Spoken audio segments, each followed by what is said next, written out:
បាទជំរាបសួរពុកម៉ែបងប្អូនបាទថ្ងៃនេះខ្ញុំមានរថយន្តមួយគ្រឿងយកមកបង្ហាញពុកម៉ែបងប្អូនបាទរថយន្តនេះគឺ Mark Highlander បងប្អូនណាបាទខ្ញុំទឹមតែកាត់ពីម្ចាស់ដើមមកថ្មីបងប្អូនបាទជាប្រភេទឡានស្អាតអត់បុកអត់ប៉ះបងប្អូនណាមើលសាច់ដែកណាហើយមើលកង់បងប្អូនណាកង់អីថ្មីបងប្អូនបាទខ្ញុំទឹមមករៀបចំតុបតែងហើយមានអ៊ីណុកមានឈ្នាន់អីហើយអស់បងប្អូនណាប្រមេដៃទ្វារអីហើយអស់ខ្ញុំឲ្យបងប្អូនទស្សនាមកជុំបងបាទចំណែកសាច់ដែកថ្នាំនៅថ្នាំស្រីនតែម្ដងបងប្អូនណាបាទនេះបាទបងប្អូនណាត្រូវការ Highlander អត់ឲ្យបងប្អូនខកចិត្តទេបងបាទប្រភេទឡានស្អាតណាមើលតែមគេនៅតាមស៊ីនតាមអីតែម្ដងតាមគែមកង់បងប្អូនបាទមកសុំមកជុំឲ្យបងប្អូនមើលបាទមើលខាងក្រៅមកជុំរថយន្តនេះឆ្នាំ04បងប្អូនណាបាទប្រភេទ4ម៉ាស៊ីនបាទកៅអី2ជួរបងប្អូនបាទណាខ្ញុំឲ្យបងប្អូនមើលក្លុកកលៀតខាងក្រោយបន្តិចណាក្លុកកលៀតខាងក្រោយណាបងប្អូនណាមើលសាច់ក្លុកកលៀតណាធានាឡានអត់បុកអត់ប៉ះជូនបងប្អូនណាអត់កាត់តអត់ស្ងោដូរពណ៌បងប្អូនបាទនេះចំណែកខាងក្នុងវា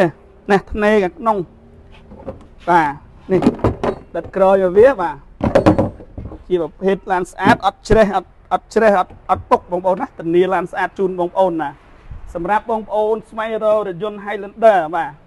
មកពីខេត្តអីដូចខ្ញុំឡាយឲ្យបងប្អូនមើលនេះគឺអត់ឲ្យបងប្អូនខកចិត្តទេបងប្អូនណាបាទ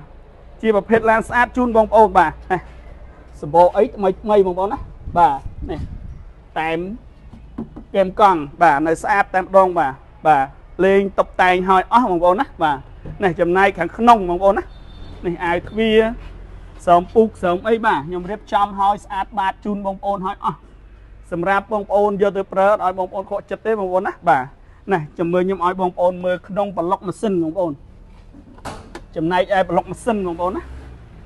ធានាអត់បុកអត់ប៉ះជូនបងប្អូនបាទអត់ឲ្យខកចិត្តទេបងចំណែកខាងមុខចង្គៀងអីនេះខ្ញុំលេងចង្គៀងគុជឲ្យស្រាច់តែម្ដងបងប្អូនអត់ឲ្យបងប្អូនយកទៅពិបាកតុបតែងថែមអីទៀតទេបាទមកសូមឲ្យបងប្អូនមើលក្នុងប្លុកម៉ាស៊ីនបាទនេះប្លុកម៉ាស៊ីនថ្នាំមុខថ្នាំអីវាអត់មានបុកអត់មានកាត់តហើយចំណែកម៉ាស៊ីនវាអត់មានច្រេះអត់មានអីទេបងប្អូនណាមើលខ្ចៅ ABS គេនៅស្អាតតែម្ដងបងប្អូនណាអត់ឲ្យបងប្អូនខកចិត្តទេសម្រាប់បងប្អូនកំពុងតែស្វែងរករថយន្ត Mark Highlander បាទអត់ឲ្យបងប្អូនខកចិត្តទេបងប្អូនណាបាទពាក់ព័ន្ធនឹងឯកសារខ្ញុំមានគ្រប់ជូនបងប្អូនបាទណាមានឈៀកមានពុនផ្លូវឲ្យស្រាប់បាទតែបញ្ជាក់តិចបងប្អូនរថយន្តនេះខ្ញុំកំពុងតែកាត់ឈ្មោះចូលមកឈ្មោះខ្ញុំផ្ទាល់តែម្ដងបងប្អូនណាអត់តាន់បានផ្លាក់លេខអត់តាន់បានកាត់គ្រីមកទេប្រហែលជាខ្ទង់ប្រហែលជា4-10ថ្ងៃទៀតបានមកបងប្អូនបាទធានាឡានស្អាតជូនបងប្អូនបាទបើបងប្អូនមានចំណាប់អារម្មណ៍អាចតាក់ទងខ្ញុំបានបាទសូមអរគុណសូមជម្រាបលាបាទ